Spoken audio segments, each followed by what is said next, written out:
Howdy folks, it's March 30th and we're back for a new season. I believe this is season 6.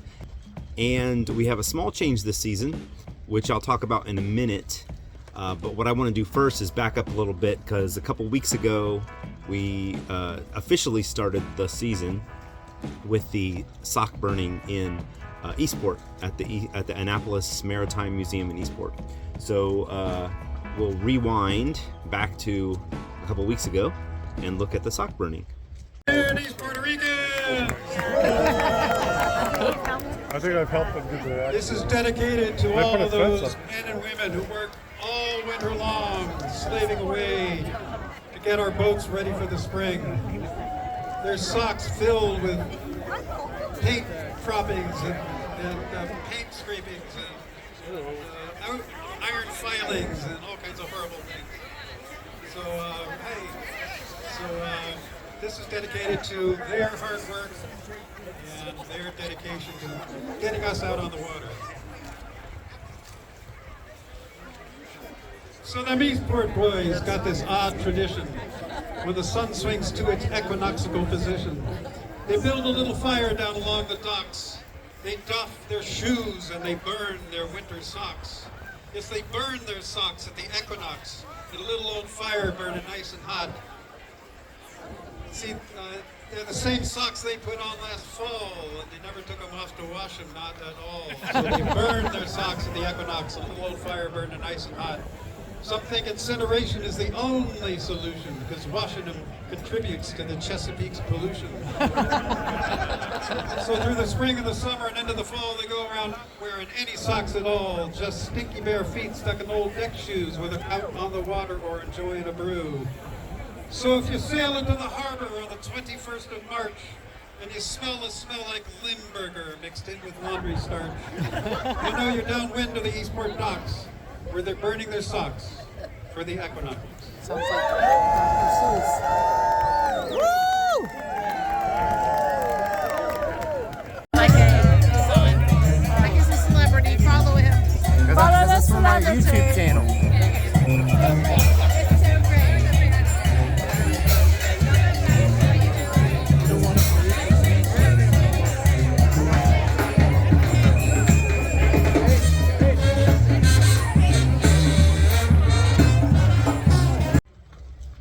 Now back here in the current time, our change that we made this year is we moved to a different marina.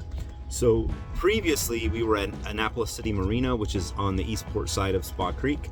And this year we moved not even quite around the corner to a new marina that is called Capital Yacht Club.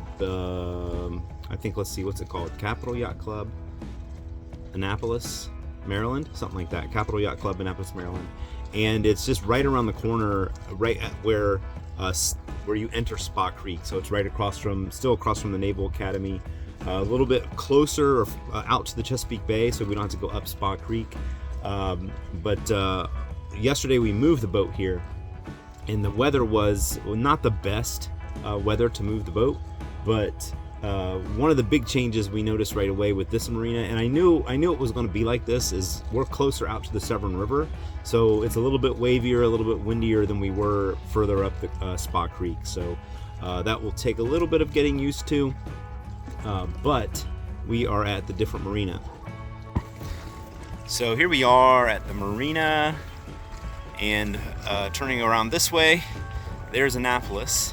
So you can see the Capitol building off there with the white and black dome. The big green roof building is part of the Naval Academy. The brown dome, that's the cathedral at the Naval Academy. And then there's all the Naval Academy there. So we're right out here where we normally first start sailing. So we normally, when we come out, we're coming out from that direction, and then we come out here and we put our sails up here. So we're kind of close to where we want to be to get out quicker, I guess, to the Chesapeake Bay. And there you can see the 3 towers of Annapolis over there in the background, maybe. And spinning back around here to the front. This marina is, you enter from this spot right here. So you come in right there, and then we're the second slip in, and then it's got a little clubhouse over there, and it's part of all these condos. So these are like big expensive condos, and they have a pool right over there also. But here's our new marina, and then you can see out Chesapeake Bay. It's right out there. So we're kind of out here on the end of Horn Point. So Horn Point is, probably can't see it, but there's a green and white marker straight ahead over there, and that's Horn Point. So we're kind of like in between Spa Creek and Bat Creek on the Severn River at Horn Point. So why did we switch marinas, you ask? The biggest big reason is the cost. The cost of like a lot of the marinas in this area have gone up. There are several marinas here on Eastport where we wanted to stay. We like the location of it because it's close, within walking distance of downtown Annapolis. There's lots of cool restaurants and that sort of stuff in the area.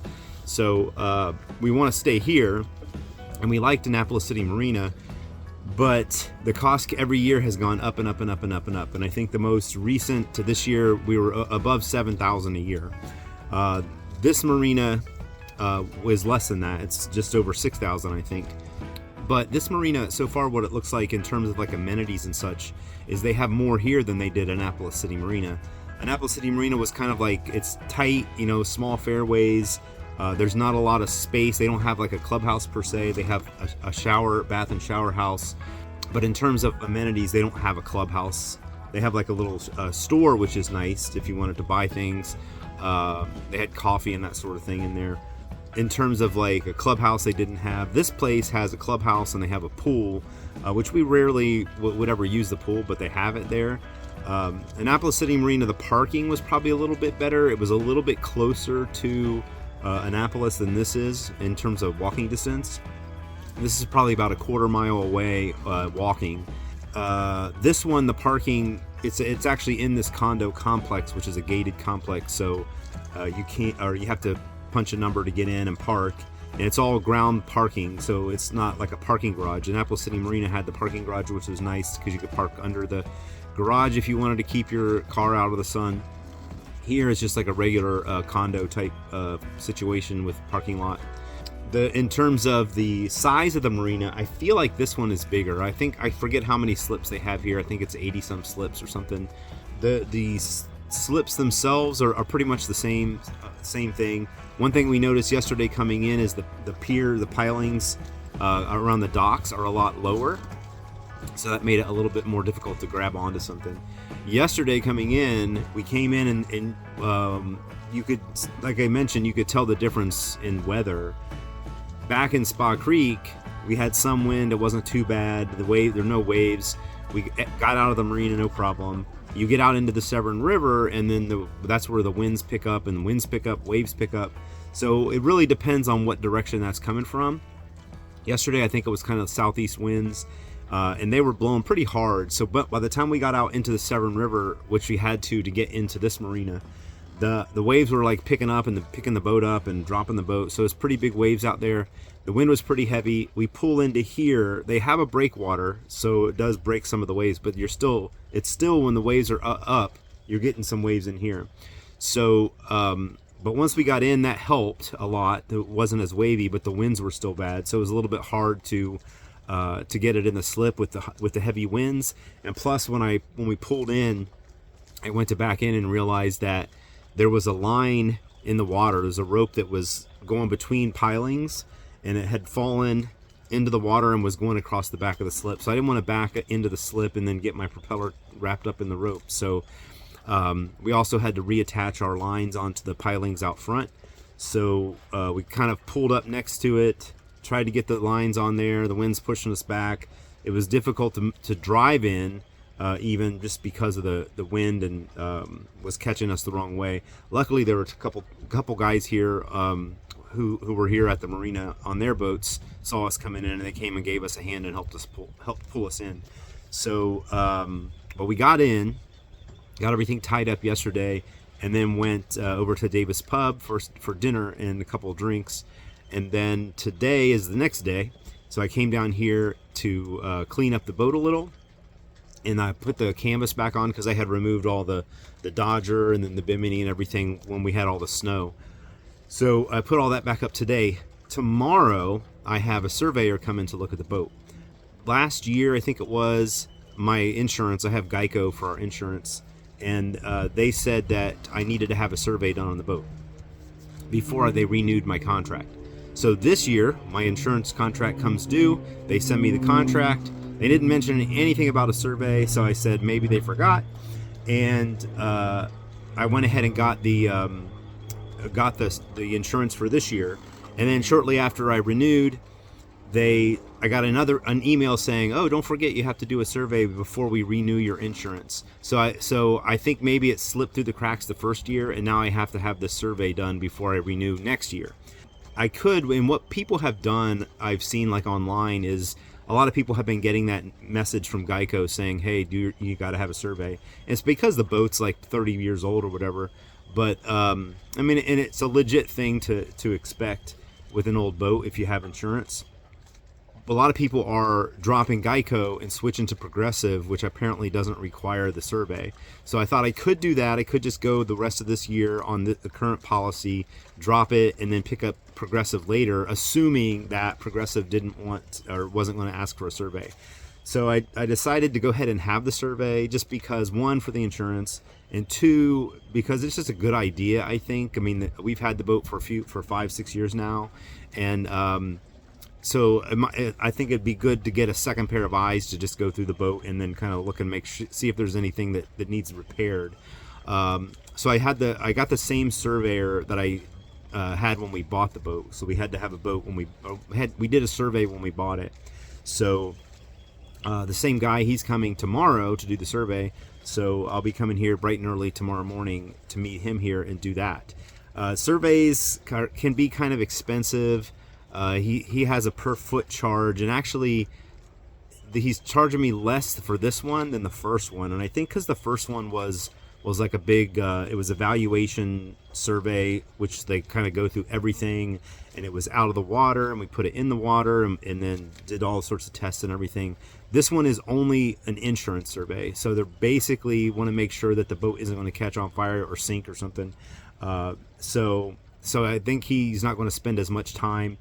And he's already been on here once, and that was one of the things he asked me was, what kind of changes have I made? So I haven't made a ton of changes that, you know, of anything. Most everything I've done has been repair work. So the only big changes I did was I added the solar, and then which is like anytime somebody adds, you know, electrical stuff, that should be inspected. Then the other thing, I made a change to the dripless shaft seal. It had a dripless shaft seal, and I replaced it with a regular shaft seal. So not a lot of big like major system changes other than those two. Everything else has just been maintenance and replacing things that break. So that survey happens tomorrow. And then as far as the season goes, so this is my first video of the season. I've got like a bunch of new subscribers, which is nice, and I'm not sure how that has happened. I've been went over 500. I think at the end of last season I was like right on the edge, and I had like got 500, then I got like 498, and then and then over the winter, even without posting videos, it jumped up, and I'm a little bit above 500 now. So thank you to those of you the new people who have followed, and hopefully I can do more videos this year and keep everyone entertained. So one of the other things that happened over the winter that kind of, I guess, kind of is related to the channel. I have a friend of mine who's been a friend since I was in middle school, and we've been best friends since then, and have stayed in contact since middle school. And so he was probably one of my main motivators on the channel, because he kind of did the same thing. He had another channel that he did. A couple different channels I think he's tried, and he's into photography and all that sort of thing. So he's kind of like been the one behind the scenes that's been pushing me, saying, "Oh, you got to get another video out. You got to get a video out." And giving me some kind of tips and guidance on what I should record and how I should do that. So he's kind of been my behind the scenes motivation. Well, unfortunately, over the winter he passed away. My friend Tyson, for those of you who know him. But he passed away in December, which is he's my age, so he's not super old. At least I think I'm not that super old, but it was just an unfortunate series of events that kind of led to that happening. But so not entirely channel related, but part of my motivation and part of the fun in doing it, in doing the channel was his input, and talking to him about it and that sort of thing. So, but those are the big changes for the channel, or things that have happened over the winter. Nothing with the boat really has happened. We got a lot of snow this winter. It was pretty cold. So far, everything seems to be working and nothing has broken. The engine yesterday, we started it up for the first time since the winter, and started up fine. Doesn't appear to be anything leaking. Nothing broke from the freezing that I know of yet, but I still have to de-winterize the fresh water and hope that all that stuff is still intact. But that's all I got for this part here. What I'm thinking I'm going to try to do, if I can, is tomorrow when the surveyor comes, I'm going to see if I can document some of that, video some of that, and maybe look at what he's looking at, and then see if I have any problems, and then talk about that later on in this video. So we'll see. I'll give you an update on the surveyor after we do that survey tomorrow.